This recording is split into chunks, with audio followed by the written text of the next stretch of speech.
Okay, we are rolling, and again, thank you for doing this. Mona, can you start us off with giving us a brief bio about where you grew up, which I believe is around here, going to school, and take us through high school a little bit, but then on to how you became interested in becoming a lawyer. Yes, sir. Good morning, and thank you for interviewing me. So I came from a very small town, and this is being filmed in Salisbury, North Carolina. I've lived here virtually all my life. I actually grew up in a town smaller than this, Spencer, about 2 miles away. But I grew up in a very working class family, not a family that promoted college or necessarily professional involvement. My father was a contractor, my mother was a homemaker. But my father, by the way, ended up dying of an asbestos-related disease. He had worked at the shipyards and been in the Navy.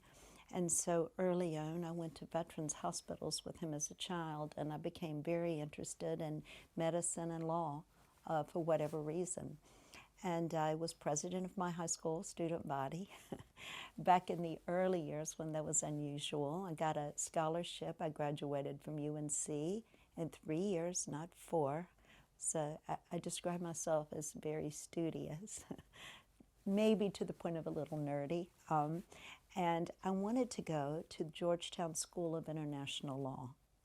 And at the last minute, I met someone who was my husband now, Lee Wallace, of 45 years, and married him, and he is from Salisbury. But I think what defined my career so much was when I came back to Salisbury in 1979, which means I've practiced 40 years so far. It was hard for me to get a job, a female in a small southern town who wanted to do trial litigation. And so after a few years, I opened my own firm, and I've always literally worked for myself. I've been fortunate to have a great firm, great partners. Bill Graham is my partner. It's Wallace and Graham, and also my daughter, Whitney Wallace Williams, is a partner here. My nephew is here, and this is just Wallace and Graham out of Salisbury, an incredible firm. And because my father had one of the first asbestos cancer cases, I was the first or second female in the Southeast to get involved early on by 1981 in the asbestos litigation wars. So that involved my getting very involved in litigating and politically pushing for safer workplaces for workers. Over the years, I've represented over 100,000 workers throughout North Carolina, and I've defended them from all types of environmental and occupational toxins, whether it's asbestos, or with Alcoa, coal tar pitch, or Weyerhaeuser, the paper dust, or the state insulators, or benzene from some of our chemical plant workers. So I love the environment.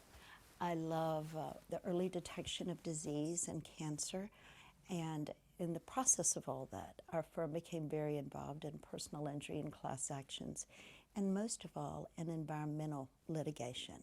For example, we're currently representing thousands of the Camp Lejeune military, our veterans. So that's generally a very broad description of how proud I am to be here at Wallace and Graham and of what this firm does. Great. Just back it up a little bit. You graduated from Wake Forest in '79, is that correct? Yes, I did actually. Can you Yes. talk about that a little bit? Because that's not doesn't seem that long ago, but yet as you were mentioning, what was it like to be one of the? Were there many other women in the law school? There were some other women in the law school, but we were clearly a very big minority at that time. What was interesting, that I'm a big supporter, by the way, of Wake Forest, and I started a public interest trust there to help students who are interested in going into issues of law that promote the public good. But back then there were few women, and again, when I got out of law school in 1979, I became a domestic family lawyer because at that point in time, trying to live in a small southern town and be a trial lawyer, that was virtually all that was offered to me. So I did have to make my own way in this world, and a lot of women did and as a woman and one of the first in the profession in North Carolina, I've helped promote women in law and minorities. It's been a very, very big part of my life. Well, also just to delve back into your growing up here, in a working class family, I mean, in other words, you have a tremendous sense of empathy for the underdog, however you want to put it. And was that shaped partially, it's kind of a dumb question in a way, but shaped by your growing up? That is a very big understatement. I grew up in a very rural, very poor area across the street from a school ground. My family hadn't gone to college, and there was an event, and I've told this before, in the 7th grade, when I wanted to join an organization, and I overheard a comment that perhaps I wasn't the kind of person they should be bringing in. I was literally from the wrong part of town. And for whatever reason, when a child hears something like that, it motivates them. So I was, from that date on, the 7th grade, very motivated to help the underdogs, the one who weren't born, as privileged as others, I would say. And always interested in the environment, because as a kid I played outdoors and all of that. So, you're very much shaped by what happens to you as you grow up on your way along. And it's interesting you're asking me that, but I've always been very honest about it. Okay. So, now, let's get into the main case here. So here we have, this case that got you involved with the hog industry, the environmental abuses that affected poor rural communities of color in eastern North Carolina that were covered in one of the most amazing books I've ever read, Wastelands by Corbin Addison, whom I met that night, and did another thing with Yadkin River Keepers, my wife and I went to. My wife's a very big environmentalist. So, how did you get involved with that whole case? Can you go, are we talking about going back to around 2013? Well, I'd really like to tell you how I wasn't so involved. Over the years, I've represented thousands of workers in eastern North Carolina. I represented the Weyerhaeuser workers, the CP&L, insulators in eastern North Carolina, and others. So I was familiar a little bit with eastern North Carolina. But what I would say what started my passion for trying to improve the conditions there was not the Smithville environmental cases or the Smithville hog CAFO litigation. In 2012, a very nice young lady came to see me. She drove 4 hours from eastern North Carolina. She was 26 and pregnant, and she was the mother of a 2-year autistic little boy. Her husband, at 26 years old, had been killed when he was taking waste from an overhead tank at the Smithville processing plants and trying to put it in a tanker. He was overcome by the fumes. The statute of limitations was about to expire. And this beautiful lady, Miss Taylor, she pretty much begged me to sue Smithville and the tanker company to help her recover. I did that, and I found out that his autopsy showed that he had died of hydrogen sulfide gas. And I learned at that time in 2012, and that was a very hotly contested case, but it taught me how dangerous hog waste was, or animal waste, because of the gases and the fumes. And the more I studied it, the more I realized that workers that are transferring this waste and others who are working in silos around the country, there's a significant death rate and injury rate of that, but it's not really been that studied and no one's done anything about it. And I was horrified to learn that they don't wear masks or oxygen masks or any type of gas mask. So from that lawsuit and Ms. Taylor's, the unfortunate death of her husband, she went on to have a second child, and it's one of my greatest personal memories. I did help that family. I hear from them every Christmas. So essentially, I knew the harmful effects to health and safety of the workers. after that, in 2013, I got a call, or more around that time, from a friend who asked if I would get involved in the CAFOs, the concentrated animal factories. The friend described how, at that time, it was Murphy Brown. At that time, it was not owned by a Chinese multinational, but he explained how there are literally tens of thousands of people in eastern North Carolina, and there have been over 2,000 of these hog factories, or CAFOs, concentrated animal feeding operations, many of them placed in neighborhoods, and asked if I would get involved. So that was probably the end of 2012, 2013, and that's how I became involved. But I might not, had I not had the knowledge of the occupational dangers to the workers and just to others, of just how dangerous the waste is. Okay. So, well, can we talk a little bit about the hog industry in North Carolina? 9 million hogs, more than any place besides Iowa. And a little bit about Wendell Murphy and how, at one point, there have been 18,000 hog farms, each of which had maybe about 75 what we think of as a real family farm. And this huge, can we talk just about this huge change that occurred to create the CAFO situation that we have now? Well, Wendell Murphy, actually, I believe, if I recall correctly, he was a teacher, but he owned hogs. But his father owned a feeding mill, the major feeding mill in eastern North Carolina. And his hogs died at some point in the 60s. I don't recall why. So he came up with the idea of raising his hogs on other people's land, and realized that he could make more money if the other person who had the hogs on their land had to pay to take care of the waste. You know, hog waste, very sadly, because these hogs are fed literally to die and then to make food. A hog will go from 50 pounds to the size of a linebacker, like 250 to 300 pounds in these CAFOs in 5 months. So you just think, if you had thousands of hogs out on the land, it was a problem for Wendell Murphy initially and the other farmers to get rid of the waste. So he came up with the idea of what had been used for chickens, CAFOs, these big buildings where you put thousands of animals in them. These animals never see clean air. They never touch grass or the dirt. They're just raised in buildings. And he came up with that idea, and he eventually ran for the legislature, and he invented something called the 1224 buildings, where he would have 1,224 hogs per building. And that's what happened. In the late 50s, 60s, you had tens of thousands of small family farms in eastern North Carolina.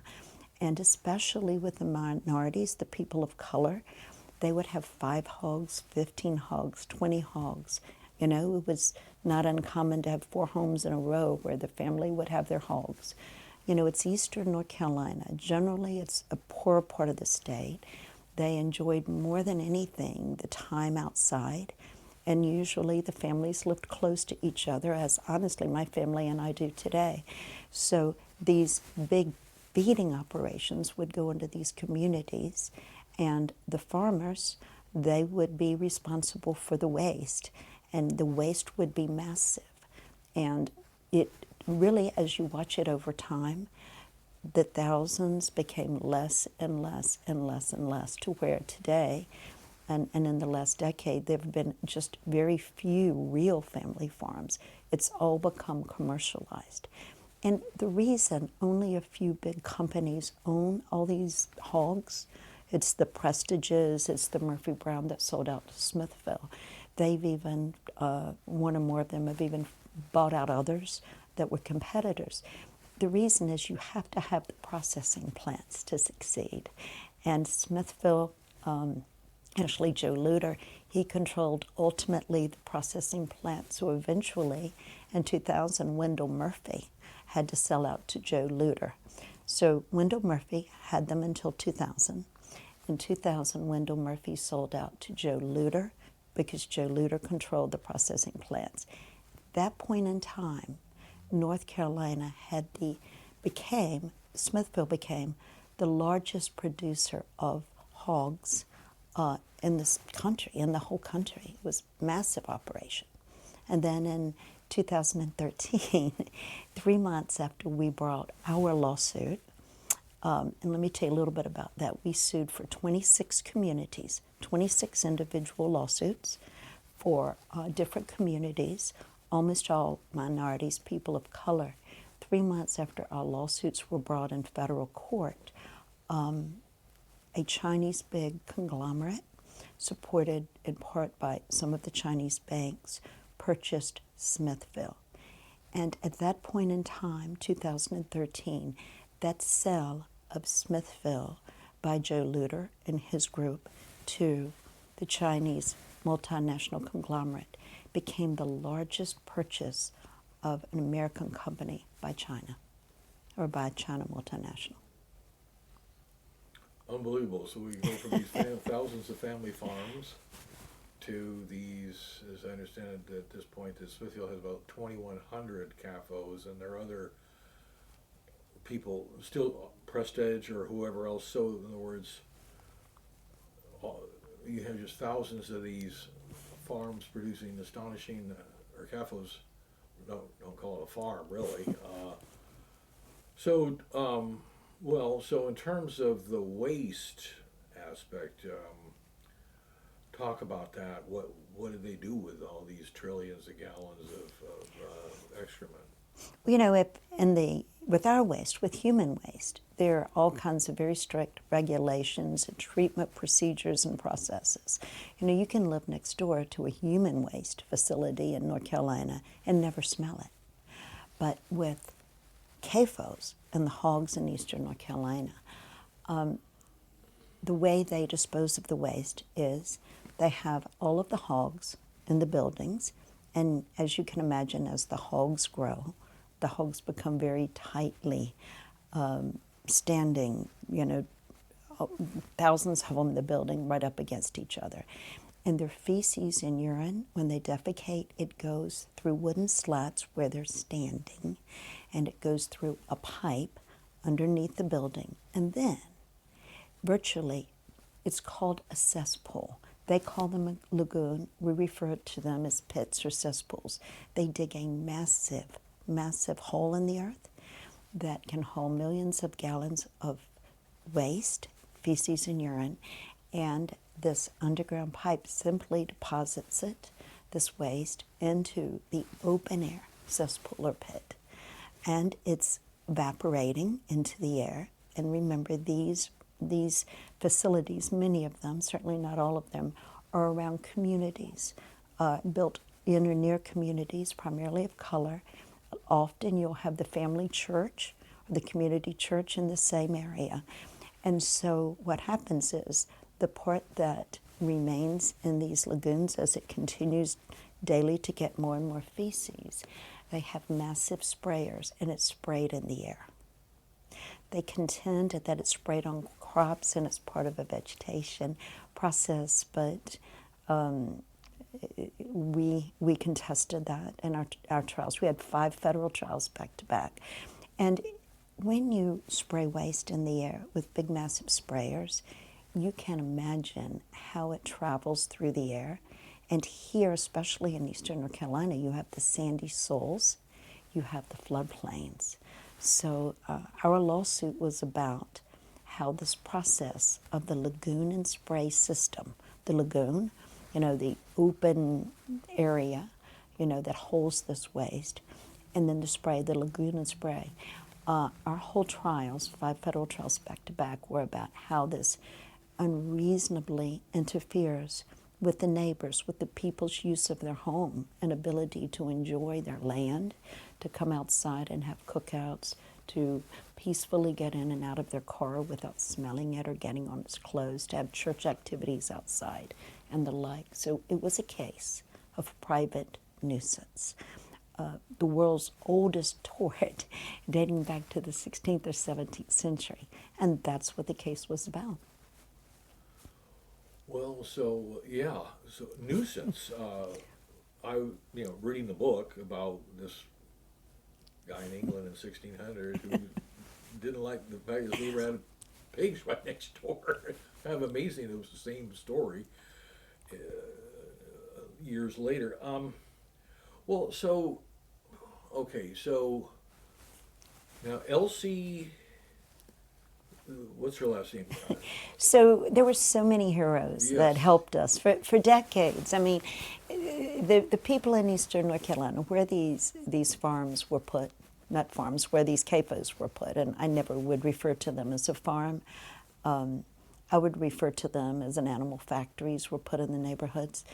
Where they were placed were primarily around people of color and primarily families that had been there for decades. That area goes back to the old tobacco fields, and that's why you had so much vacant land there. Well, where you had the old tobacco fields, there is a greater population of minorities and people who have less power and less ability to oppose what is happening in their community. Generally, our clients were CNAs or mechanics, a lot of nurses, teachers' aides. They had jobs like that, but they didn't have a lot of financial security to fight back. But Elsie Herring, she was one of the major heroes. Elsie grew up in a pink house with, I can't remember, 9, 12 brothers and sisters. And when she got out of high school in eastern North Carolina in the 60s, she realized that a woman of color did not have a lot of opportunities there. So she left and went to New York. She had an incredible job in New York in the banking industry. 1992, she came back home to take care of her mother and a disabled brother. And she had not been at her home more than a few weeks when she felt the pitter-patter on her roof and in the air of the waste being sprayed next door. And when I say next door, I mean virtually within 100 feet of her home, as she describes it. And so Elsie had been to New York. She had been a woman respected, and she wasn't going to take that sitting down. So Elsie Herring spent the next 25 years of her life. You can pull her up on YouTube. She contacted every state agency, every government agency, the EPA, the counties, the government, everyone to try to get help. And then at the very end, it had been maybe 20 years that she had tried this when I met her. And she was one of the inspiring reasons, she and the other wonderful families who didn't deserve to have to live like that caused our firm Wallace and Graham to step in and take this massive case, what turned out to be a massive David versus Goliath situation. Yeah. Is Elsie still with us? Elsie was with me in the Federal Fourth Circuit Court of Appeals. There were 5 federal trials. The first was appealed. I sat with her in the Fourth Circuit before the 3 federal judges who heard that appeal, and very sadly, she died quickly, and I was on the way to see her and did not get there before she died. But she was a hero. She was well-spoken. She never ever told anything that wasn't completely accurate, and she was a big part of the movement. Wow. Okay, so well, take us into, I mean, having just read the book, I mean, we could go on for hours on this stuff. How do you describe what you went through bringing in Mike Caskey, is it? And talk about what it's like, the David versus Goliath law firm against multi-billion Chinese-owned company with enormous resources and best, all these attorneys and investigators. And just give us a little bit of the feeling of what that was like early on. I mean, the odds were. Well, we initially filed the case in state court, and one trip down east to state court quickly made me realize there would be no way our firm could ever, or any firm in this world could ever have a reasonable outcome if the case was heard in Duplin County or the counties that were so politically, in which the hog industry and the chicken and the turkey industry, and the agriculture was so politically strong and powerful. So at that point in time, when we'd filed in state case, our firm alone was handling the cases, and we were working 10, 20 people 7 days a week. We brought 26 lawsuits initially in state court and over 500 individual clients. And from day one, the industry came out in the news swinging. There are all kinds of special rules and regulations. If you sue agriculture in North Carolina, that's their favorite industry, I think. And so from the beginning, we realized we had a fight, a really tough fight. But of course, 3 months later, when it was the largest sale of an American company to China, we knew we had a really major fight on our hand. Smithville had very big law firms that represent them, that I respect those lawyers. They were very, very competent lawyers. So we were working our very best despite, from the beginning, the legislature stepped in to help us lose. The smartest thing I did was before I filed the lawsuits, I went for 3 months and went to Washington, North Carolina, Raleigh, North Carolina, Wilmington, different places where the records were kept of the hog farms. On the supposed inspections, there are very few regulations in North Carolina. The inspections are very poorly done. They depend on the farmer's word for what they do and what they do not do. So I look at North Carolina as being the most unregulated of any state when it comes to CAFOs and that type of agricultural industries.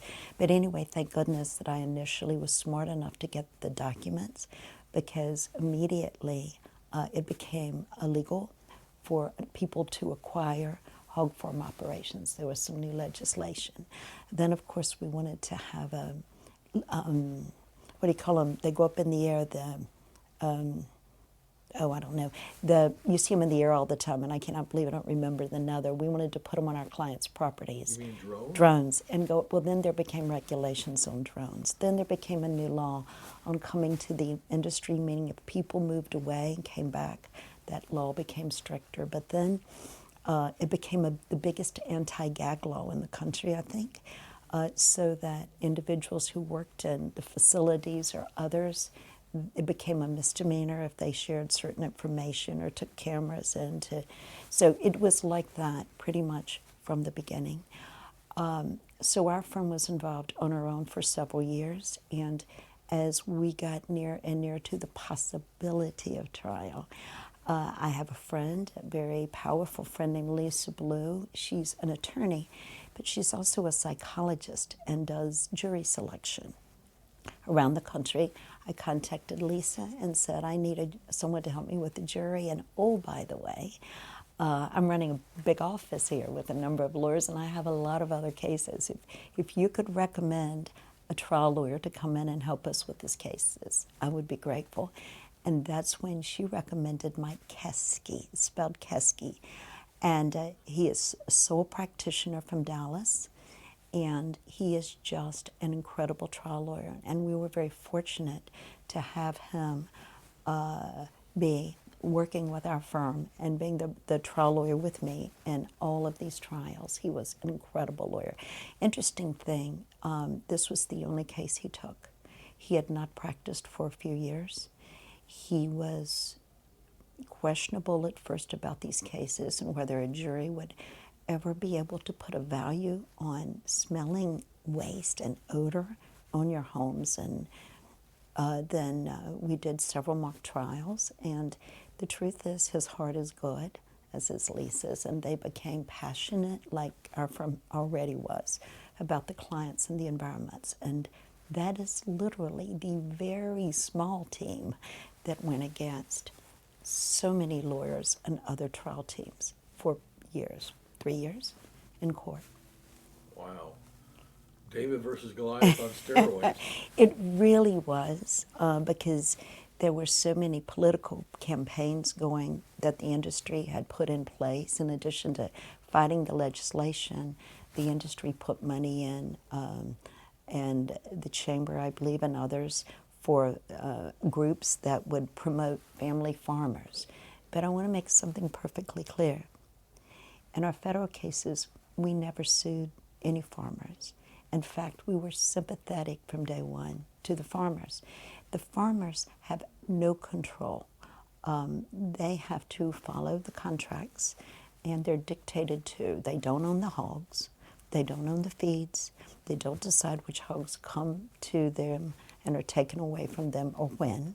They don't own the trucks. They don't make the rules, essentially. So we were always sympathetic to the farmers.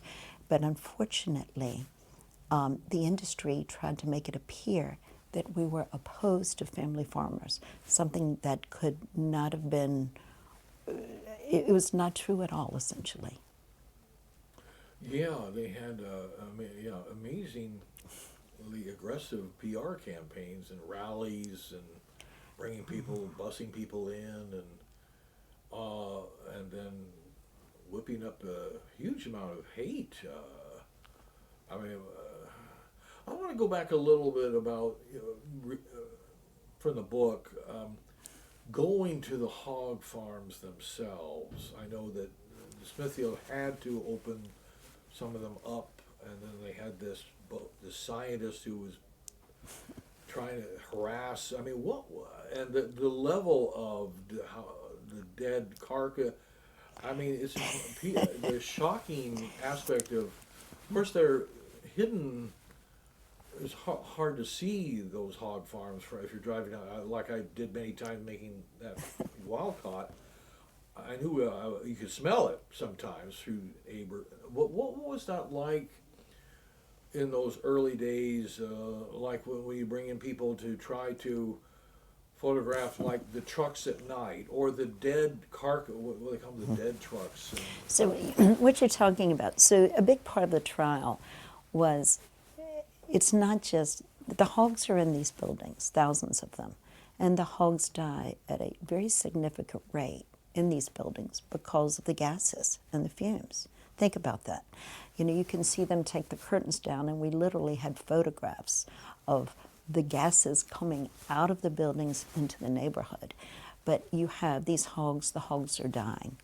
The way the industry then, and still today to some degree, took care of the dead hogs is they literally had a dead box, a big box, and they would throw the dead carcasses in the big box. The boxes often were in the neighborhoods where my clients were. So, for example, I was out down at the McKeever. Our first trial was McKeever. I had on a light black suit. I was standing in the yard near their front door. A truck comes by loaded with dead, decaying hogs. There were children out there when I was out there. The stench of that smell with the trucks coming and going, carrying dead hogs. And see, some of them, you know, they may or may not have had lids on them, but it got out into the neighborhood. When I got home to my children and grandchildren at that point, they said I smelled bad. They made me get rid of this thin black suit I was wearing at the time. So the hogs come through the neighborhoods with the trucks. The trucks came then 24 hours a day. You're living in these neighborhoods. You can hear the hogs, some of the family members. At night, you're trying to sleep. A lot of them work third shift. You hear the hogs coming. You hear the hogs squealing when they're leaving. If you're outside, the dead hogs are coming. The odor, sometimes is completely unbearable. The lights from the trucks rattling over the dirt roads or the poorly maintained roads. The lights are shooting into the homes. My saddest story about that, I think, was the school buses. We only had a few children in our cases, but, you know, can you imagine waiting for the school bus and the trucks come by and your other friends on the bus seeing you live in this environment or being worried about getting the odor on you before you step into the school bus? That was a big part of it. But the part I think that we were the best at was the experts that we found. And the first thing we did is we hired a National Geographic photographer who was incredible. And he filmed the clients, he filmed the trucks, he filmed the spraying. We were the first law firm, and some of the first people, other than industry people, to ever get into these hog buildings to see what it's really like inside for the animals and the environment, and to document the gases leaving. You can only imagine. We brought with us on those trips, we brought a very well-known scientist who had previously worked at the EPA and studied hog factories while working at the EPA. We hired him. So we had the photographers, we had the scientists, we had the most incredible man who, if you do a story on anyone whose life mattered, his name is Dr. Steve Wing. He was an epidemiologist from UNC. He realized back in the late 80s what was going on in eastern North Carolina. And he started publishing articles and studies about how it affects your mood, how it affects, your eyes water, your difficulty breathing. And he had published extensively on this, and he was the expert we used by video in all 5 of our federal trials. He was from UNC. His studies were sound. He had been intimidated or tried to be intimidated by the industry. He talked about that. His testimony was presented by video because sadly he died from cancer 3 months before the case went to trial. So it was all documented, by science. We literally had fate and transport studies. It's complicated, where we could show the particles or describe how the particles would go up in the air, come down, and land on the homes. And we tested the homes themselves for something called pig two-back. There is a certain bacteria that's found in the guts of hogs. It only comes from the guts of hogs. We tested some homes inside and a majority of the homes outside for that bacteria called pig two-back, and we found it on the vast majority of the homes that we tested. So we were able, it's hard to describe smell, what you smell. I mean, it's very difficult, but when you can show the gases in the environment, and when you can explain and show how there's feces on the homes or the cars or whatever, it's very easy to explain to a jury. If you've got feces on your home, certainly it's in the air, and certainly you're going to smell it, and certainly no one would want to live with those particles in the air and try to enjoy their home outside. It's difficult. So we were very, very fortunate to have the best scientist and to have early on decided we would make it about the science. Right, they would try to distract onto other things. But, back to being like Elsie and other people living, how many people were part of was this a class action lawsuit? Or? It was not. It was 26 individual suits, but what happened was the court consolidated them. The court allowed 84 people, 84 plaintiffs, to be chosen from the 26 suits to be bellwethers. In other words, the court allowed certain people to be chosen. Smithville and our firm each got to choose which group would go up to trial first. So we chose the plaintiffs, 8 or 10 for the first trial. Smithville chose the 2 for the second trial.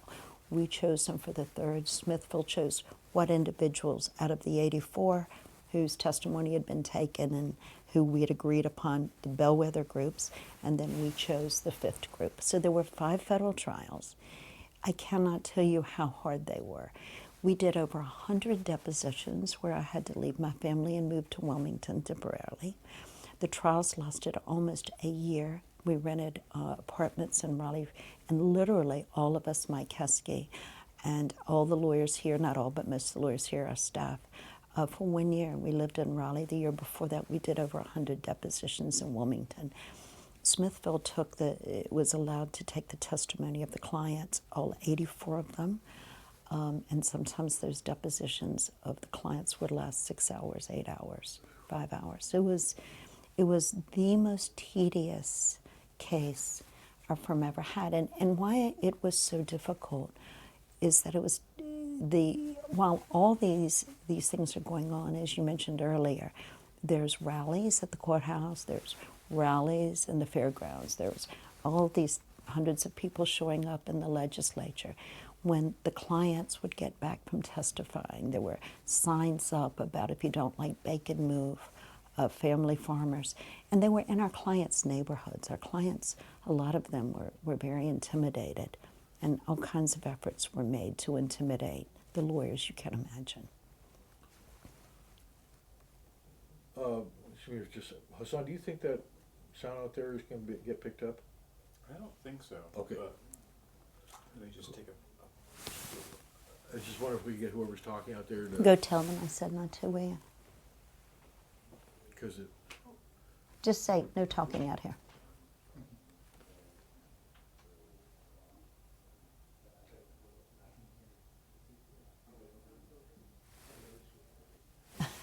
They're in the kitchen, I'm sorry. so, yeah, it's just so much to this story. I'm hoping I'm answering your questions. I am very Oh, honest. you're doing great. Fantastic. Yeah, we're doing pretty good time-wise. Thank Okay, you. Thank you, Hassan. Well, I want to get back into people like Elsie. So the spraying started in the 70s? Did they start doing this, or 80s, or? Well, it was more and more, they grew very, very, very quickly. There were over 2,200 of these. And do you know what stopped the proliferation of the CAFOs in North Carolina? What's that? They were continuing to build them quickly. They were building them. Industry wasn't just Smithville. You had Prestige and others building these CAFOs as well. And you got to understand they had CAFOs in these neighborhoods. Some of them had the chickens, the thousands of chickens. There were turkeys. I mean, and the people have no say-so and no power. I want to explain why. In the early 90s, the neighbors in eastern North Carolina went to their counties and tried to get the counties to zone and their cities to help them.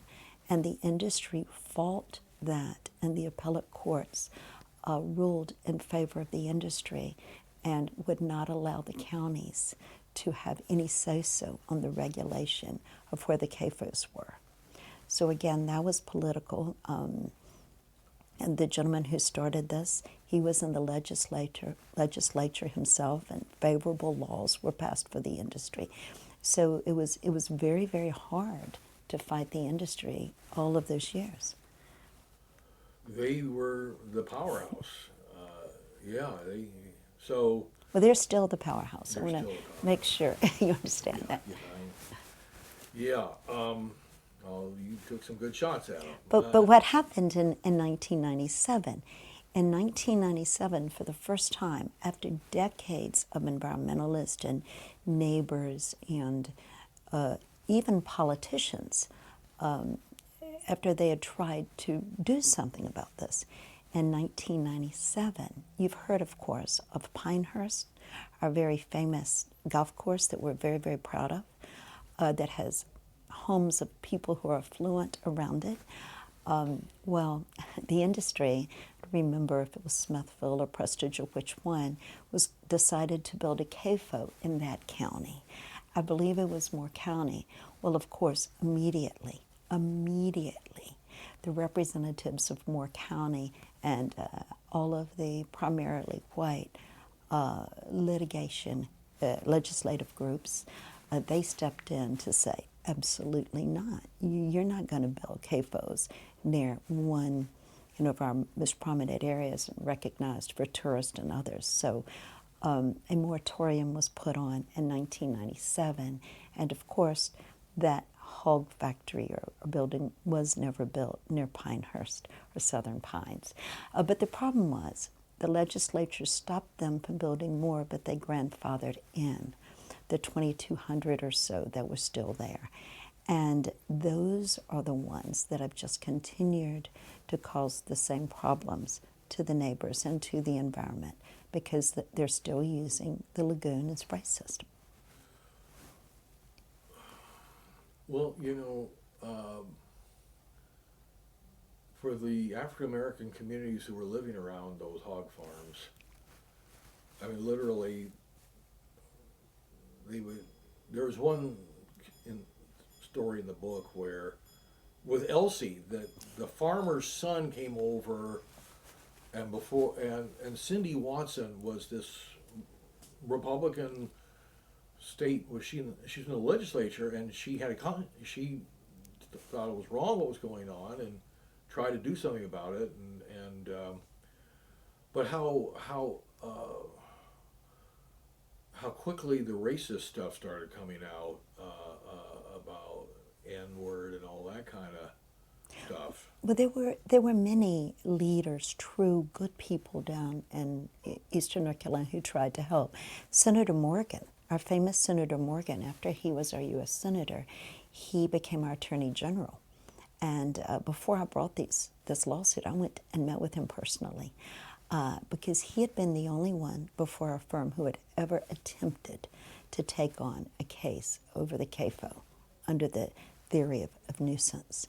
And he lost that case, and he was almost bankrupted because of it.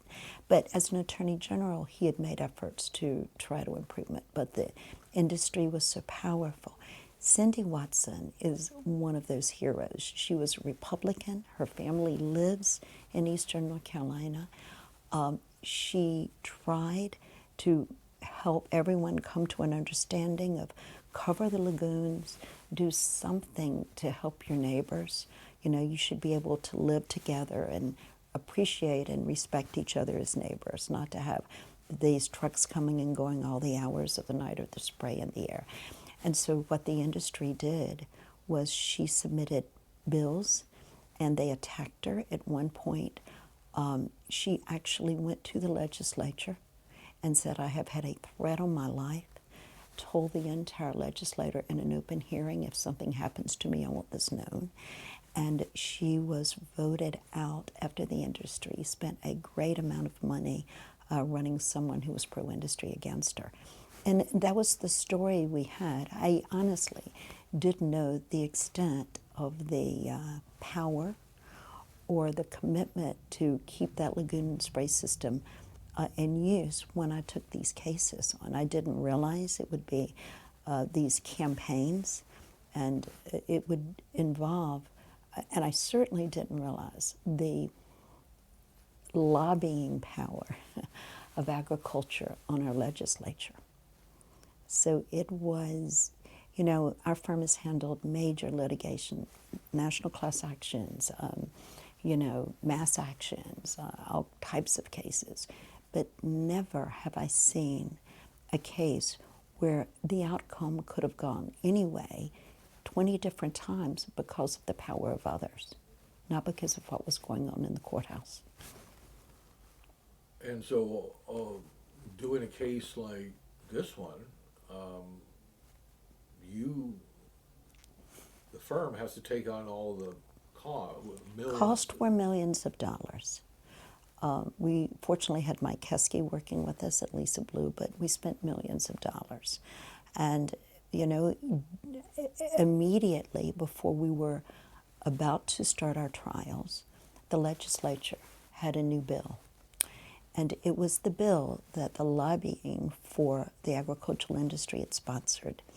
And literally, on the legislative floor, it was the biggest debate, I think, in North Carolina history, where certain legislators, several of whom were hog farmers, explained how the federal judge made the wrong decisions. So the purpose of the bill was to overrule the federal judge and to not allow our case to move forward because of the threat that we posed to this country and the food supply. So it came down to 2 votes as to whether our very cases that we had worked on for years would have even have had the ability to go to trial. Both Republicans and Democrats stood up to fight that bill. Fewer Republicans, but I'm very, very proud of both the Republicans and Democrats. Democrats voted for it to just virtually get rid of our cases. Republicans voted for it. Certain Democrats voted against it, and certain Republicans voted against it. And had we not gotten the last 2 votes, our cases would have been virtually dismissed.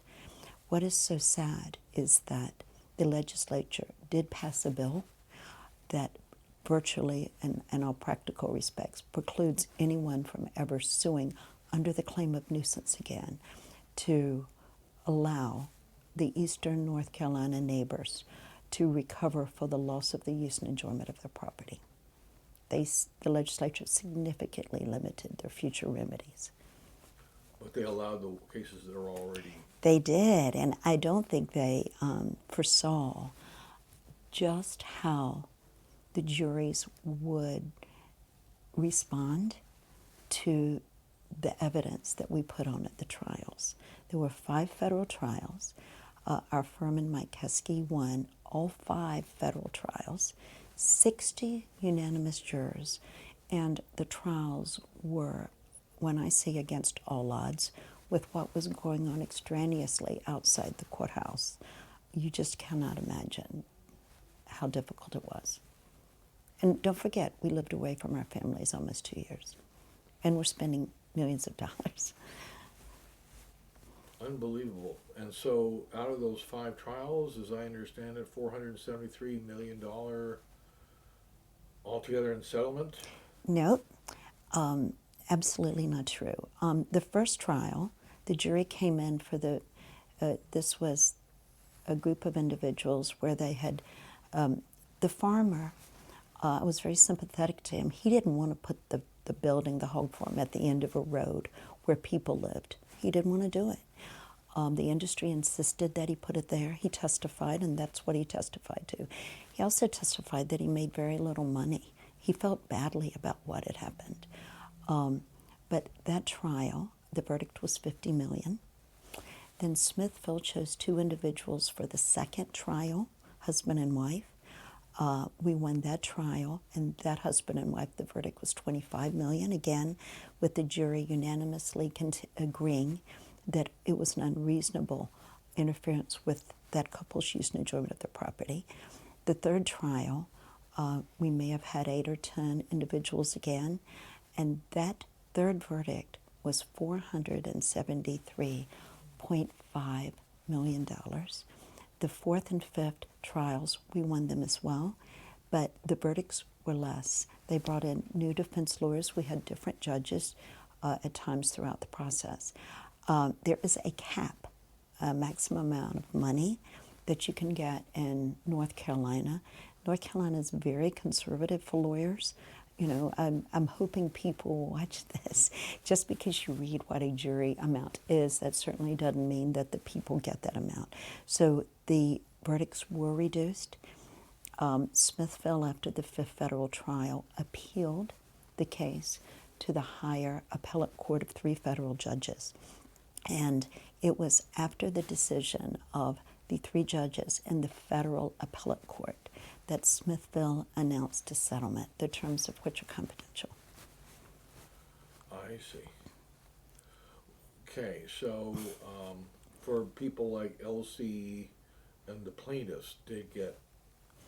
I can't comment on on any settlement terms. But changes, the positive part, I think, about the trials, where changes were made. The position of Smithville, and I say Smithville, at one point it was Sean Wee, the first initial name. They changed it to after the Chinese multinational purchased it. It changed names several times, but over time, by the time we got to the third verdict, after the first 2 verdicts, and certainly by the time we got to the 4th verdict, changes were beginning to be made. They were announced by Smithville and the rest of the industry. Changes such as spraying lower, the trucks being promised to in the future, some of them we're talking about, I guess, in the press, refrigeration trucks, that type of thing. But the criticism I have is that our state, our environmental management, they've never forced the industry to change from the spray and lagoon system. So if you drive through eastern North Carolina today and you look and you realize what you're looking at, you're going to see these buildings and you're going to see this open air cesspool that has millions of gallons of waste in it. Wow. Well, I think with stories like this, for the people, though, finally getting vindication in the court that what they were saying is true is such a powerful thing. Of course, the money's important, but respect and being believed. I mean, the same thing happened with the union story. Mm-hmm. It wasn't so much about how much, of course, money and all. It was about the lack of respect that was shown on a daily basis to the workers inside that slaughterhouse was just terrible. And so, we'll talk about that. What does that mean to the people like Elsie that, Oh, the irony of this case was that the plaintiffs never wanted the capos to shut down. Some of them, by the way, are in floodplains, and certainly I feel like that's a serious issue there. But they wanted them to take the appropriate measures, which, by the way, have been developed. It's called the Terra Blue system. It would cost the industry a little bit of money, but they could separate the liquids and the solids. They could cover the lagoons, and they could eradicate most, if not all, of the problem. The people, though, it was never about the money. They never, ever talked about the money. They wanted to be believed because they had been ridiculed and personally attacked. When one of our clients, when she went to the grocery store, and she was one of the testifying clients, when she came back, her name was posted on the grocery stores. Another client came back, and we have no idea who did it, but, there was a boycott against her small town ice cream store. Other clients came back, and of course the signs were everywhere. And, they wanted to use and enjoy their property like we do. I think for me personally, my obsession with it was that I'm very fortunate to have been successful from where I came from. And I get home from work, and I'm talking about today, but I have 4 grandchildren. I go outside, I live on a golf course. I play with my grandchildren. They have clean air. The families talked about when before the hog farms came, they all lived outside virtually. It would be a lot of children often in a home. These were built a lot on the creeks and the waterways. They would fish. They would have all these activities. And when you make it such that when you go outside, you don't know if you're going to be able to stay out there. You have buzzards from the dead hogs in the neighborhood. You have flies, you have nets, and you have gnats, and you have the odor that is completely unpredictable. So you could plan to have a birthday party for your child. And how embarrassing if the people get there and the odor's in the air, and your home is generally not large enough to have a birthday party inside. So my passion came from the fact that they need to be respected and believed, and the fact that these jurors believed them. When the verdicts came in, I will be honest, the third verdict, I cried. They cried because the jury was out less than a few hours. We had no idea when the judge called us in. And the first words they said to me was never about, oh my God, the money. It was about, thank God. And they were, for the most part, very Christian. It was, thank God, they believed us. Somebody believed us. We've had to live in this. And we feel vindicated, that what we've been saying all these years is true. 60 jurors, most of them, by the way, very conservative, I felt, and every one of them got it. That's an amazing thing. I mean, well, so early on, so altogether from 2013, well, that's 10 years now, Mm-hmm. You live with all this. And Yes, I did. along with other cases. A lot of other cases, yes. You have many things going on. Yes. Wow. Well, you work like 20 hours a day. I did. I still do, unfortunately. You're a workaholic. I am. Thriving workaholic. But I love what I do. I love the idea of holding people accountable who abuse those of less power. And I don't understand why anybody destroys the environment. I mean, when there are better ways and easier ways to make food in America. Well, that does, that's an amazing thing because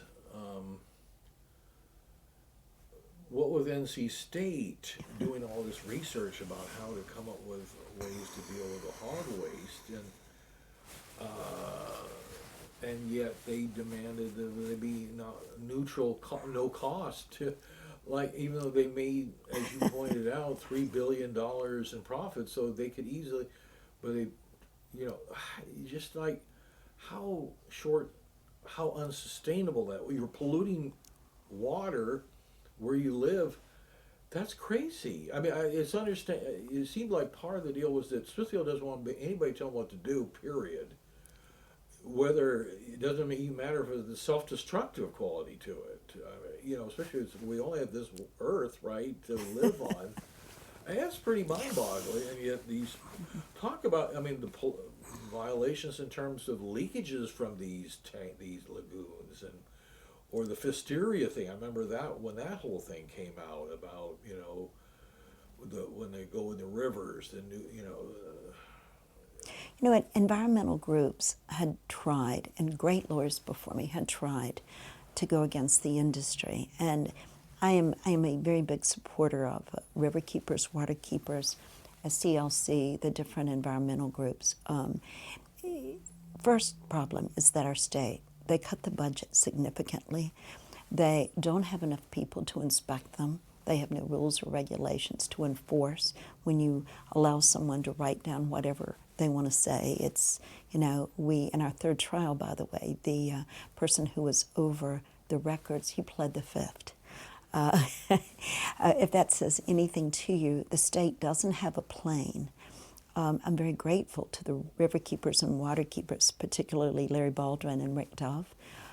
They flew over and documented it just 2 weeks ago. I kid you not, 2 weeks ago. They sent me a video of time after time where they had flown that day, spraying waste, the waste going high in the air, getting caught. They send me videos today of where the waste is leaching from the lagoons into the waterways. There was a real significant one about a month or so ago, and in fact it indirectly involved one of the farms we represented, but there's virtually very little enforcement. And, you know, in fact, I have to say this because it was the most disturbing thing. The individual at Diener, the environmental agency there in Raleigh, she testified for the industry. And of course we cross-examined her and we pointed out she herself had personally seen violations and couldn't do anything about it. So it's our political system that needs to change in North Carolina. It's not a fair system for everyone that lives in this state. The industry money, and whether it is agriculture or other industries that we're suing now, it dominates and controls, and it shouldn't be that way. It's a sad thing. So you've been fighting the power all these years, over 40 years.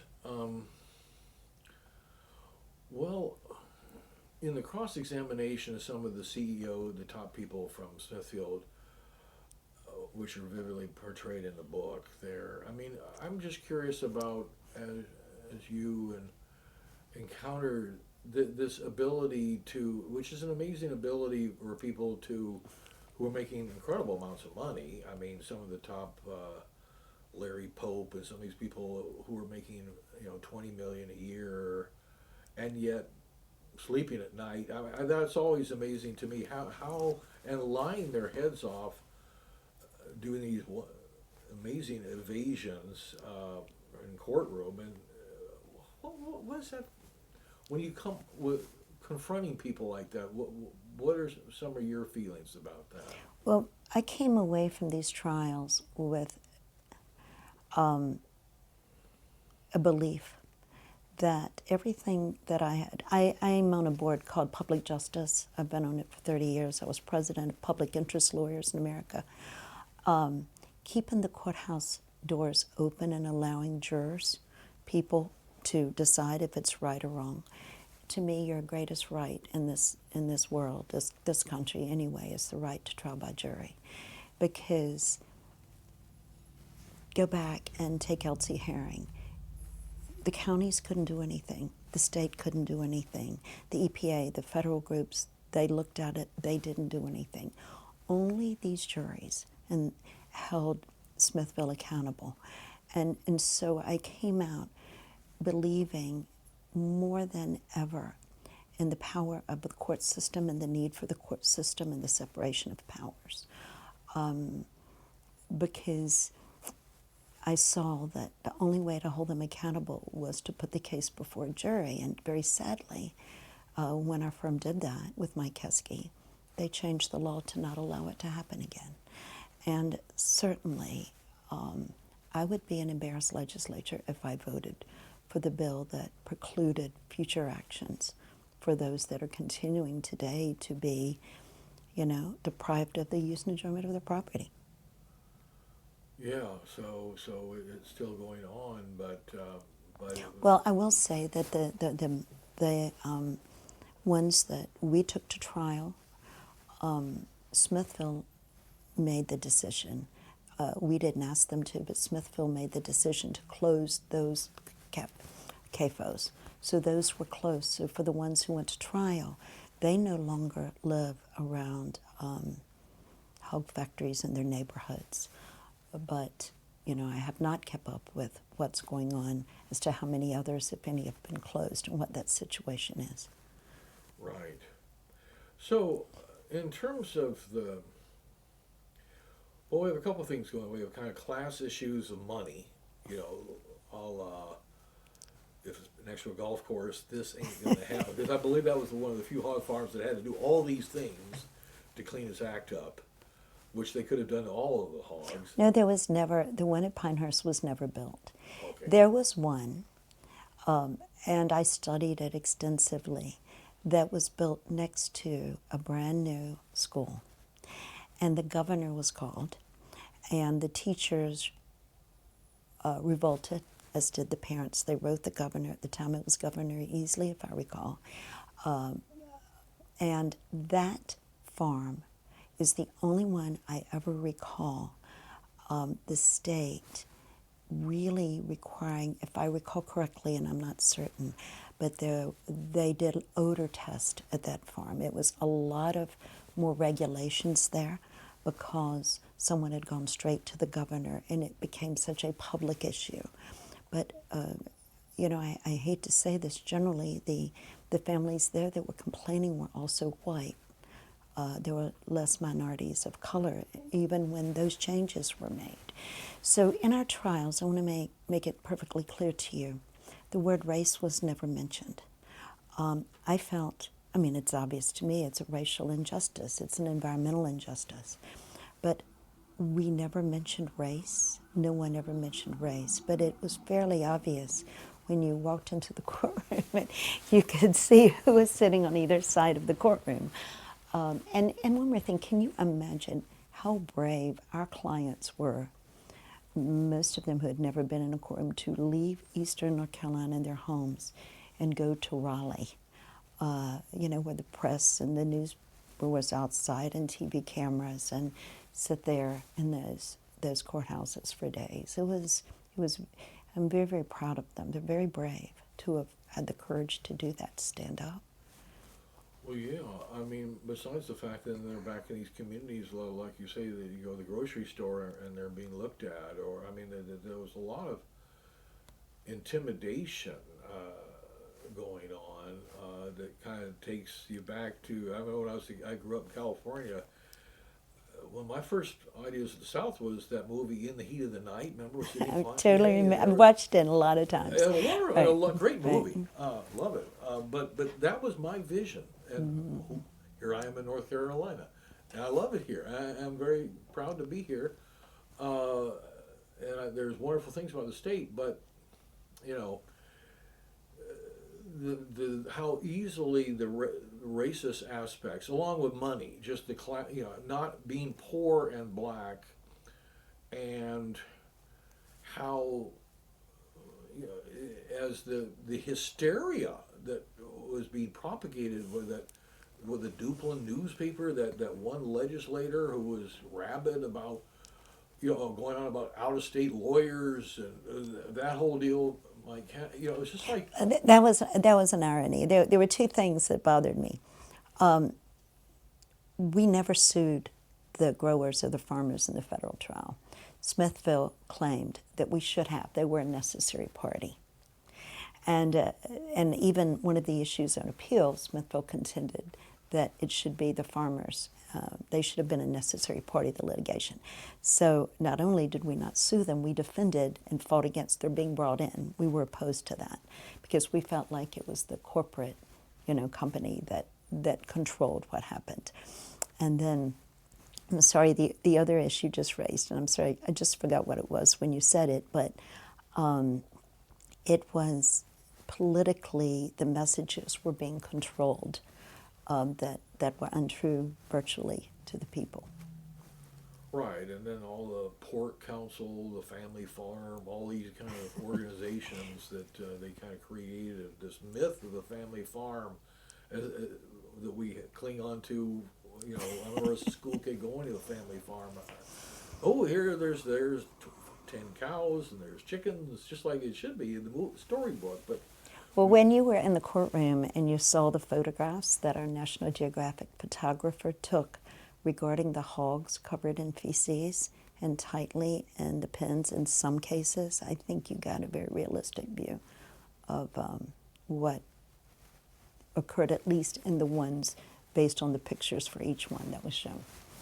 it was horrifying. Doing the Union Time film, at one point I met Rick Dove, and he got me aerial footage of some hog farms that are that's in the movie there, and he was. It was amazing too. But I remember going to a rally in Raleigh, where they brought up a bunch of people from Eastern North Carolina, by some of the plaintiffs. Goes way back to when I first started, maybe around 2009 or 10, somewhere in there, or 8, somewhere in there, and they had brought in a container of pig excrement to put on the. We didn't do that. No, I know, but I just didn't thought do it that. was. I mean, that was my first. But he had photographs ripped up, big blow-up color photographs. We were right there in the Capitol Mall, with showing these dead carcasses and all that, and I will tell you that throughout those trials, our firm never made public statements to the press or to anyone else. We tried our case in the courtroom, and not in the press. And it was very difficult to read about you. Reading about myself, what some of the, especially Jimmy Dixon, I believe, and that's all public record, what he said in the newspapers, to just get up in the morning and to know you're doing the right thing, and then to read what's being published about you, which is obviously false. It was extremely emotional for me, as you can imagine. So I think I became, honestly, like my clients. I just want them to understand and believe that, that this is what's really occurring. And thank God that the jurors, each one found that there was an unreasonable interference with their use and enjoyment of their property. So you asked the question earlier about the clients, but I think it meant a great deal to me for those juries to rule the way that they ruled. yeah, I can feel the emotion.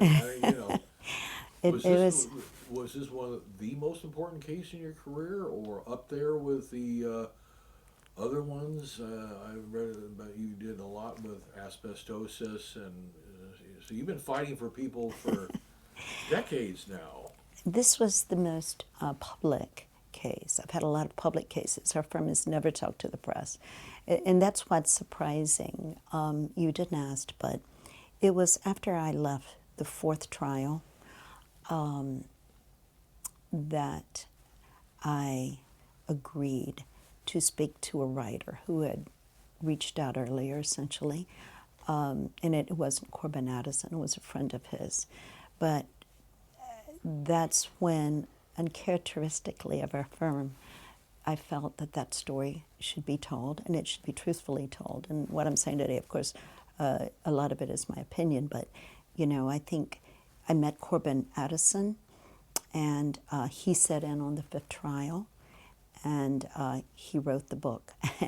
And he himself is a lawyer, had been a federal clerk.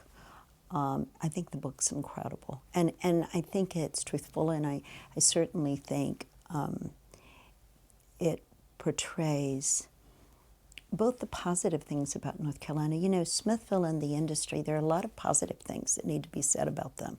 You know, they create thousands of jobs in eastern North Carolina. That is true.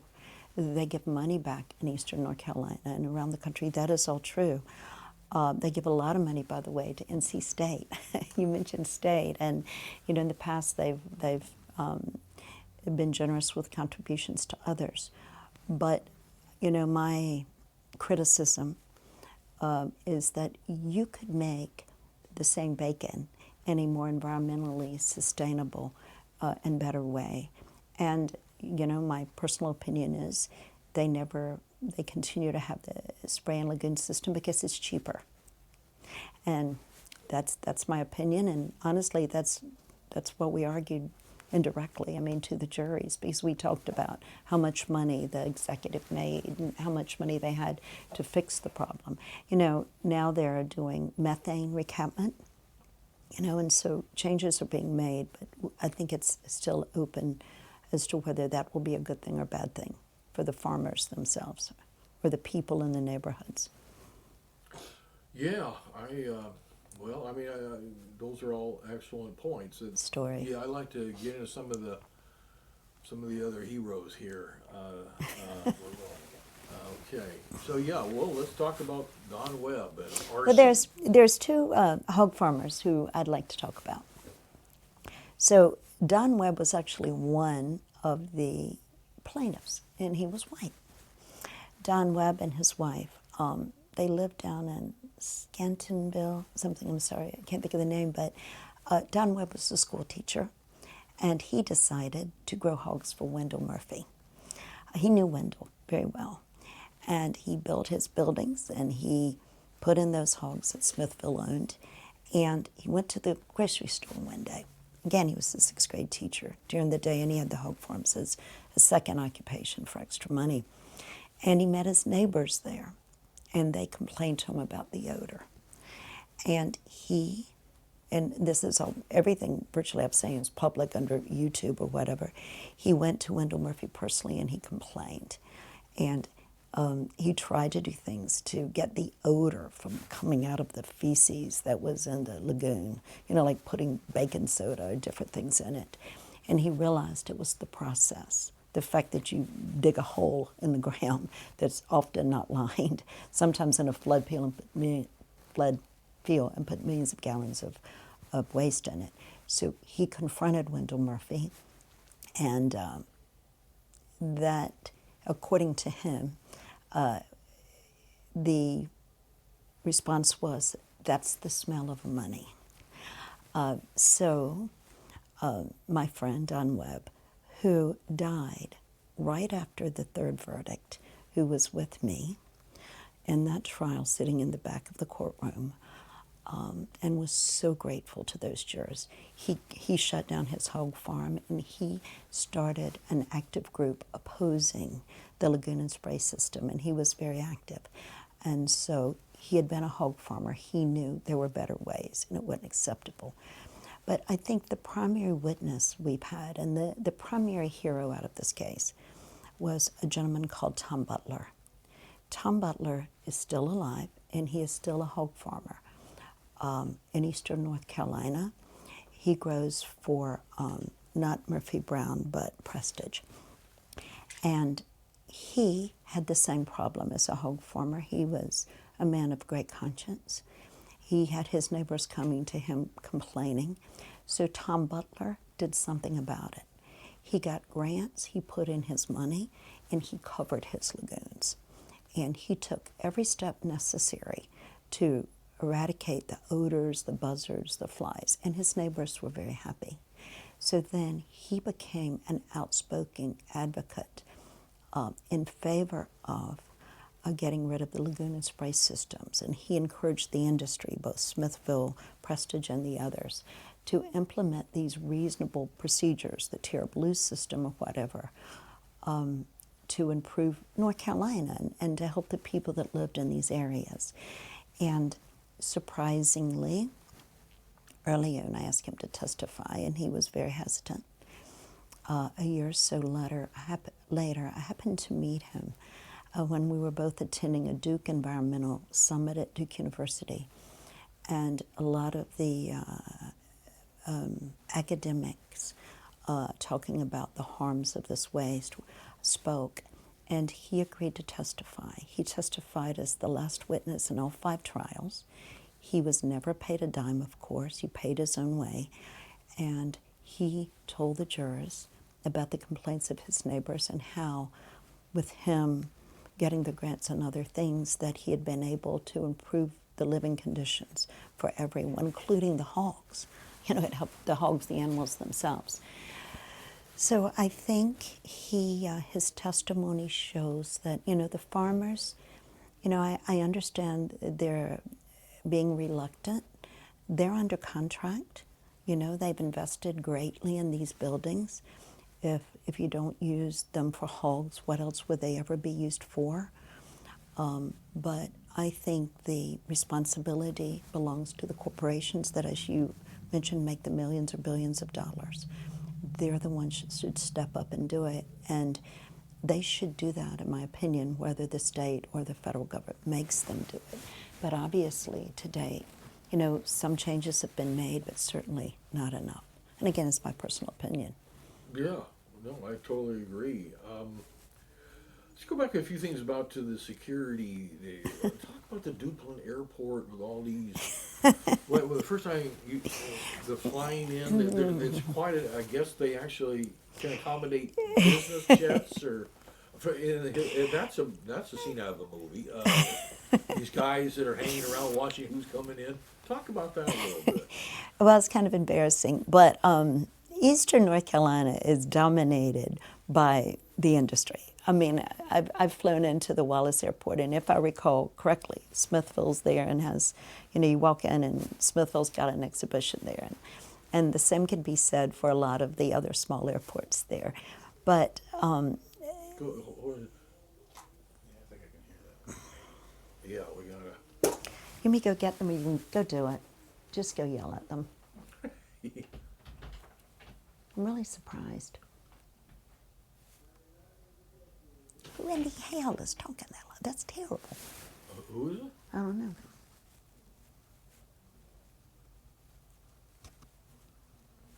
It's terrible. Anyway, your interview is very good. Oh, thank You're you. easy to speak with. I work at it. I've been doing documentaries for a long time. Even though this is it's different. You know, doing an oral history. Although obviously we're shooting on video, but you know, you do interviews. I love doing interviews, but you know, I just try to make people feel comfortable. But I'm sorry. So you asked we me were about. talking about the Duplin Airport and with all these guys around with video waiting for some strange. So I will tell that story because I'm not embarrassed about anything our firm ever did, or Mr. Kesky or Lisa Blue. I was fortunate to work with them. At that point in time, Lisa Blue did have a plane, and Lisa and Mike flew in to the Wallace Airport, and the minute they got there, industry men were waiting for them and followed them. And I am not embarrassed to tell you that our firm has a very small plane, and we could not use it during the trials, which meant our firm, I had to drive 1,000 times, 4 hours each way in a car, because if we flew in, I found it sad that there would always be someone waiting for me. That, you know, the plane has to call in and share, you know, what the path will be, what time it will get there, that type of thing. So it was impossible, to be honest with you, to do anything but drive. And then when we would drive, my assistant, her name is Linda Wyke, she deserves as much or more credit for this case than I do, because she drove me, and I would work in the car back and forth. But I mean, we were followed so many times. I mean, the stories, a lot of it didn't get in the book, but, you know, our clients were followed. You know, they were researched. They knew pretty much everything about them. But it was a lot of intimidation. I mean, I can tell you, I'll tell one story because it's the one that I still have a couple stories, but this one bothers me, and I have no idea who it was. So I want to be clear, but we had and Smithville had a lot of experts, and they did inspections. Let me do it. Someone coming in from outside. Is that what it is? Yeah. Oh, okay.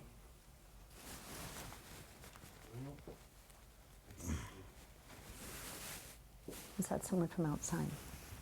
Yeah. Sounds like you're being quiet. Yeah, good.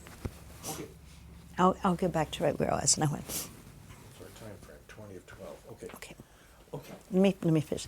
So Smithville had scientists and odor experts and fly experts, that type of thing, that got to go on our clients' properties.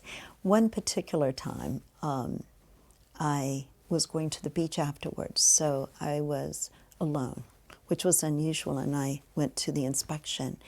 And the beach that I was going to was an hour or so away, so I thought I'd drive from that inspection straight to the beach.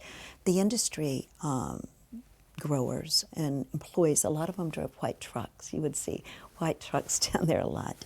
When I pulled out of that inspection on a Friday afternoon about 3 o'clock, I was followed virtually all the way to the beach and by the white truck. And I mean, there were so many episodes of similar stories. At one time, there was a gag order entered by Judge Brett that was appealed and reversed at the Fourth Circuit because there were so many calls to our offices. There were threats. At one point, our firm had security at our building, and I had security with me. So it was, and I am not saying who did it. I think the encouragement by the industry to the farmers, as though it was an attack on the farmers and their way of life, I think that fueled the intimidation. It really wasn't about the farmers or the growers. It was about the industry practices of the spray and lagoon system and how the waste is disposed of. So they whipped up a lot of anger. It was horrible. It was very hostile in the communities. I mean, neighbor against neighbor. It greatly affected our clients, the ones that were involved in the trials. Greatly affected them and us. Well, especially, I was going to say, in terms of the racial aspect of how many CAFO people are African American. I mean, the operators, 'cause they're not farmers, but however you want to call them, but virtually none, right? I mean, There were very few, but you have a lot of jobs created by the industry because of the Smithville processing plants, the other processing plants, the entire industry of the waste and the truck drivers and all of that. And, it caused great animosity, even at times among family. If one person was working at the processing plant for another, the other family member was a plaintiff. I mean, it was very controversial. Ironically, the people, for the most part, including the more prominent people in Eastern North Carolina, were supportive of our case, but not publicly. We had a lot of support privately, but they were not going to come out publicly because they lived in the communities. And again, remember, we chose not to try the case in the press. We've never done that with any case. We were quiet and we took the hit, about who we were, what we were doing. And then it became very difficult, I think, for the press not to get involved because of the size of the verdicts. I mean, I think, the jury system prevailed in telling the story. and of course, again, back to that respect thing and being vindicated, having been heard and recognized and validated. How do you put a price on that? There's no price on your self-respect or your knowledge that what you did was the right thing to do. So how is it, I wonder now down there in terms of relations, like on the racial level, what would you think? I get calls. I got a call just this morning from someone asking me to please represent him and a common law hog nuisance claim, which of course I couldn't if I wanted to because the law was changed. I think I probably am not the right one to answer that question about how it is now. I certainly think it was more difficult for them in the middle of those trials. I mean, for example, one of our clients, there was a rally where the lieutenant governor spoke literally 200 feet with hundreds of supporters from his home. And he called me and he said, really? There's hundreds of people, literally. They weren't in his yard, but chased my yard with loudspeakers, with all these signs. I mean, that was the kind of complaints I would get from my clients. It was very intimidating. I have to ask about that incident with your house here, where they lined up a bunch of golf carts. Well, that was embarrassing. It was on an evening, Friday evening, I believe, and it's just I had been intimidated when I was down there, and I was nervous anyway because of the emails we were getting and the calls to the office. And I was babysitting my 2 grandchildren, and my room was barely open, and all of a sudden I looked outside and there were lights everywhere shining into my room. And I did call the police, and I'm the first to admit that it was a night golf tournament, something I'd never heard of before. But the story of that is, I mean, we were genuinely concerned at times. I can imagine. Yeah. Have you ever seen the film called The Insider? Yes, sir. You want to check that one out. It's a very good movie, true case of this guy, a scientist who worked for Brown Williamson Tobacco Company, who decided he couldn't take it anymore. I have seen that. I have seen that movie. Russell Crowe played him. Ron Motley, yes. Really great. I'm very familiar with that. My Yeah. friend's an attorney who was involved in that, Oh. yes.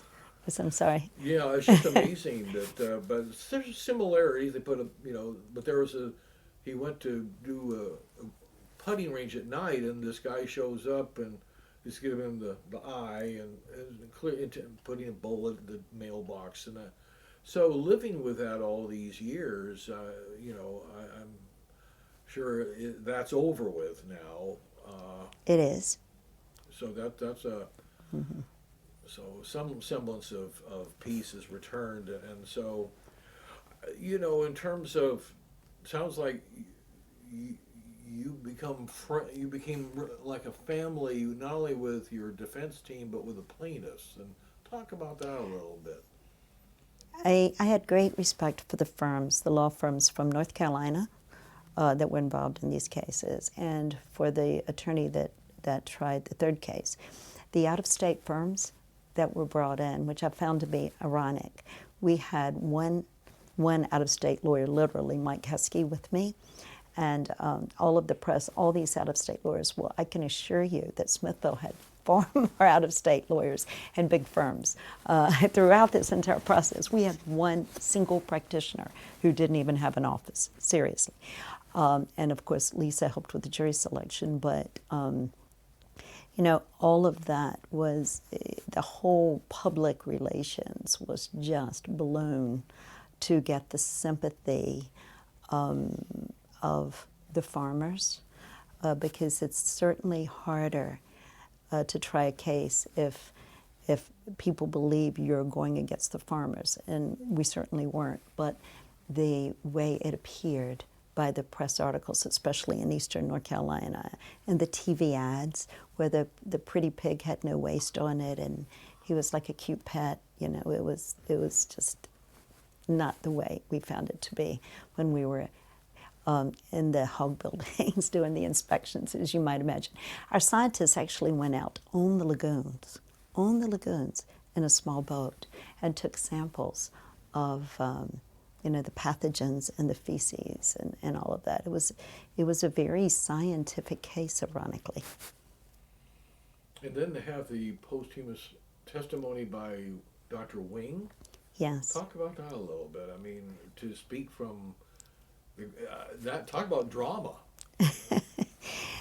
He was such an incredible guy. You understand that he did what he did. I studied and published about what was occurring in eastern North Carolina and how it affected the people, despite the fact that he worked for UNC. Right after he published one of his papers, the industry sent letters to him, and their lawyers did, and demanded that he do something as a journalist or a writer you would know, that he give up his sources and that he divulged the names of those who were in the study. And of course, he had agreed with them if they would allow him to air monitor and, to do the work that he did for his published studies. He agreed he would keep their names confidential because, of course, that's routinely agreed to. But he was threatened and concerned about his job. And he did one of the brightest things I've ever seen a writer, a publisher do.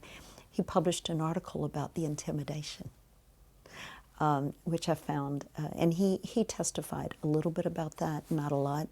We were careful to follow the rules, what the judge said and the strict rulings by the court. Most of the trials were by Judge Britt, and I felt that he was extremely fair both to us and the other side. He denied a lot of things that we wanted to get into evidence, and he ruled for us, he ruled against us. When the verdict was taken up to the appellate court, the higher appeals court, that court, for the most part, found in our favor, but they did remand it on certain issues, on one particular issue. But Judge Britt, for the most part, he 100% got it right. He was very much criticized by the industry during these trials. The fourth trial, an out-of-state judge was brought in from West Virginia to hear that case. And I really don't know why, but there was criticism of anyone that supported us or who tried to help us in any way. I think that's the biggest point. I learned a great deal because I was unaware before this of how much money industry gives to universities and colleges, which, in my personal opinion, again, significantly affects truth in studies. Yeah, we both teach at UNCG. We love UNCG, and that's we go into a whole story about how we're really being hurt by budget cuts. Mm-hmm. This is terrible. I mean, where they're going to have to lay people off, get rid of programs. Mm-hmm. Totally unnecessary because there's $5 billion surplus. So why not help UNCG with some money? Well, but the industry, it generally does give to teaching universities and others. And, the question is, there needs to always be a fair reporting of that, and studies should not be reviewed by the industry before they're published for comments. So, those were a lot of concerns that I personally have about, how information gets out sometimes that's biased. Well, it seemed like you and Carolina with Dr. Wing, they weren't exactly to the rescue here. And NC State seemed to be. Didn't Wendell Murphy go there? I believe it's the Prestige Agricultural Building or something like that, and I believe it's the Murphy Stadium or something like that. There you go. So anyway. Yeah. So, And they're to be commended for their generosity. It's, it's, my point is, my point of that was simply that industry has a lot of power because of their political situation and their financial wherewithal, I guess. Yeah, I was pretty amazed with those bills that they passed to almost could have knocked this thing out of the ballpark. I mean, well, I don't think lawyers should have to hire lobbyists before they decide if they're going to bring a case or not. And I don't think the legislature should be a part of any trials. That's fair. Absolutely. How about a few other people? Rick Dove. An incredible man. Rick Dove was a JAG officer and judge in the military. He came back. He became aware of how bad the problem was because he's a fisherman. And this is 20 years ago. He had actually retired. And when he went to fish, and he's told the story on YouTube 100 times, the fish were dying, there were sores, there were problems with the fish. And if you've ever been in eastern North Carolina after a hurricane, you can imagine you have the uncovered lagoons, the waste coming out of those. And, remember, a lot of these CAFOs are built near streams and the waterways. So that's been a problem over the years. And that's what Rick Dove has tried to do. He has tried to give his time virtually free to patrol eastern North Carolina and to try to share with the state and others the situations that are occurring there. He's an incredible man, very dedicated to the environment in the state, as was Tom Butler, as are so many others. That's why our state is so great. They're, against all obstacles, the jury got this right. On every one of those juries, they realized it. And so many people have tried for decades. Raleigh News and Observer won the Pulitzer Prize in the early 90s on this issue, a series on Boss Hogg, this very issue. So why have there not been more changes? I'm gonna pause right here. Okay, let's start with John Grisham. Oh, so of course, if you read the foreword to the book, and by the way, I think Corbin Addison, so I'll tell you how the book came to be.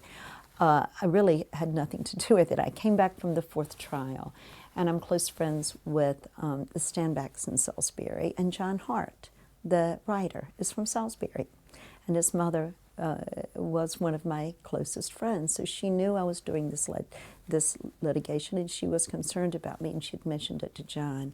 So when I came back from the fourth trial, and I was so upset, to be quite honest, for various reasons about that particular case, but in my heart, because the changes continued to apparently not be made with the spray and the lagoon system, so I decided it was a story that should be told. So all I did essentially was call John Hart, and he reached out to Corbin Addison. Apparently, John Hart, Corbin Addison, and John Grisham all live in Charlottesville, Virginia, and they're close. So Corbin Addison is an incredible writer. I had no idea who he was. I had no idea what he was going to write. I just agreed to be interviewed, essentially. He came to the fifth trial. He independently, he describes it in the book, and he cites to everything in the book, essentially. He came to the trial. He went to eastern North Carolina. I have no idea who and what all he did, essentially.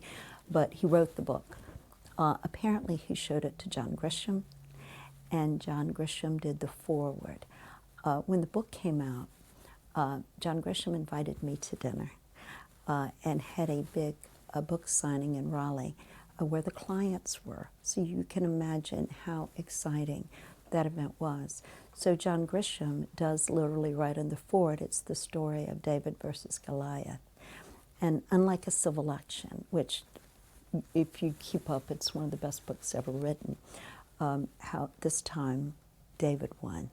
And actually, Jonathan Harr, who wrote A Civil Action, also raves about this book, as did the New York Times and a lot of other people.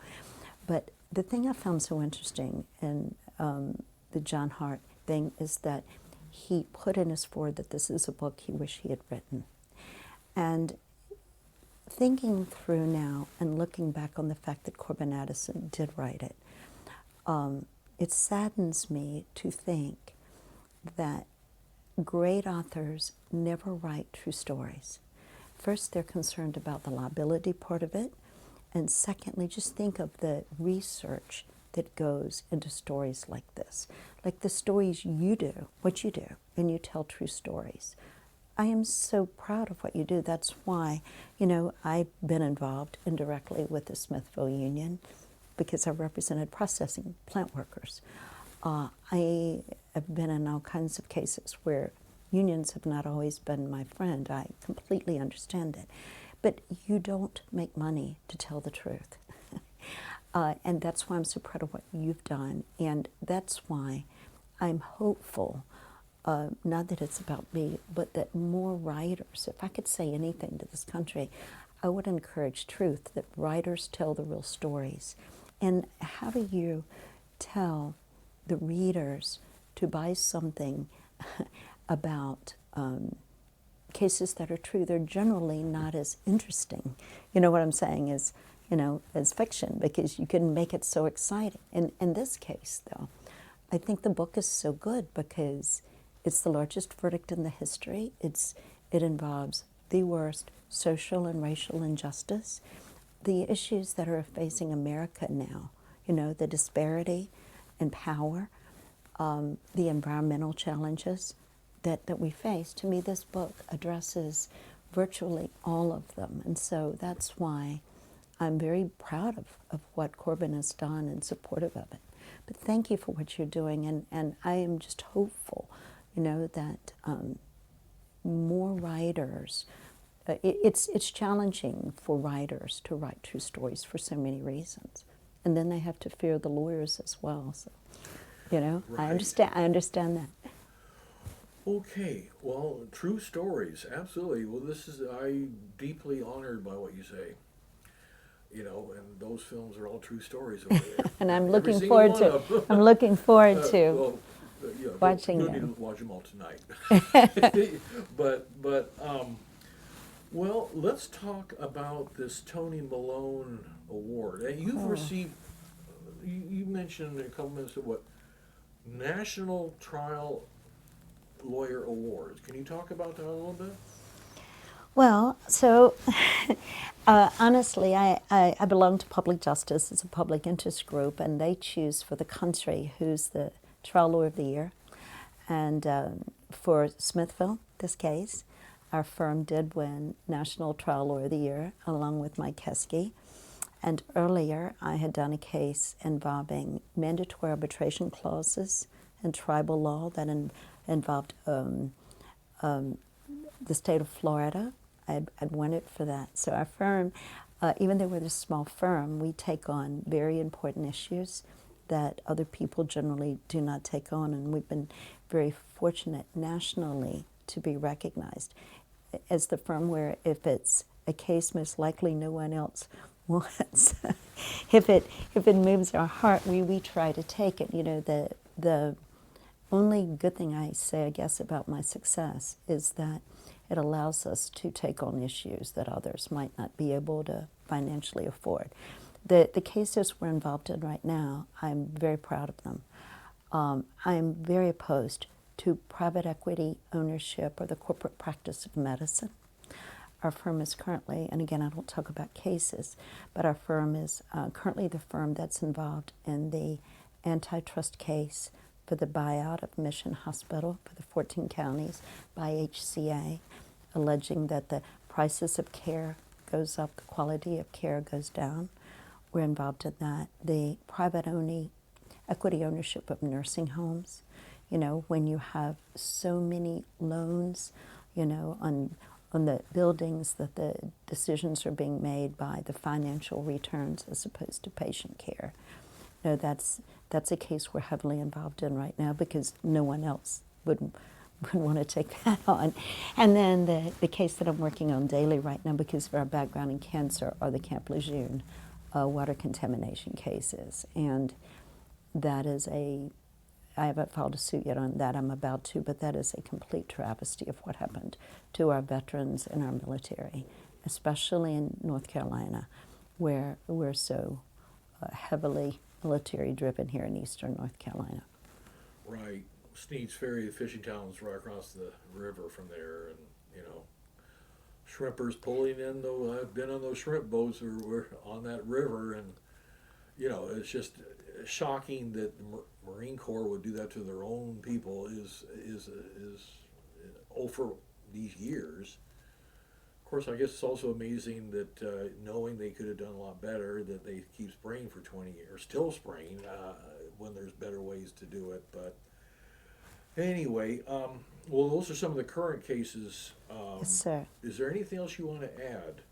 Did we cover it all? No, just thank you for reading the book. You apparently liked it. I couldn't stop. It was 3 in the morning. It was like, it's better than, I read a lot of mysteries. I'm a big mystery fan, but this has all the elements of a true, I'm banking on being a movie. I teach a course very briefly called Movies That Matter, because I support for young people.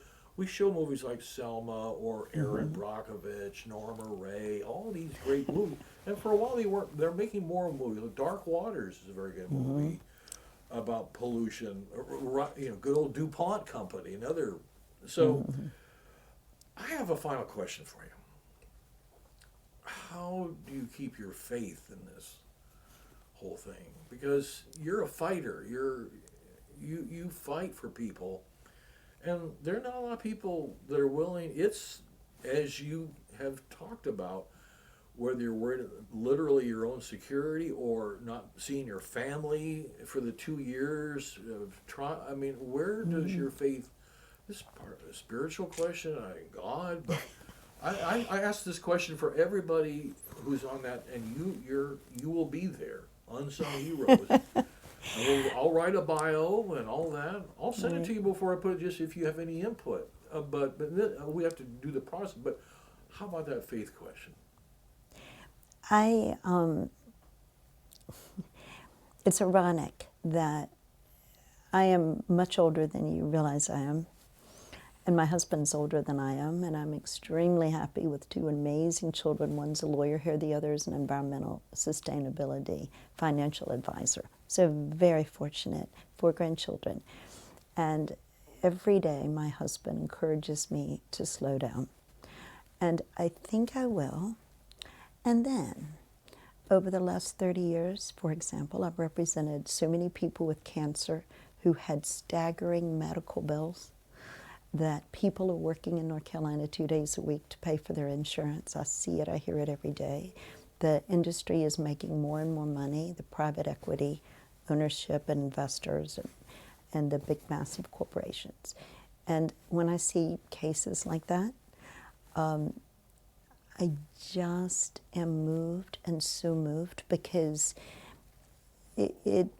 I just think it's going to be very difficult for me to ever slow down, because I'm passionate.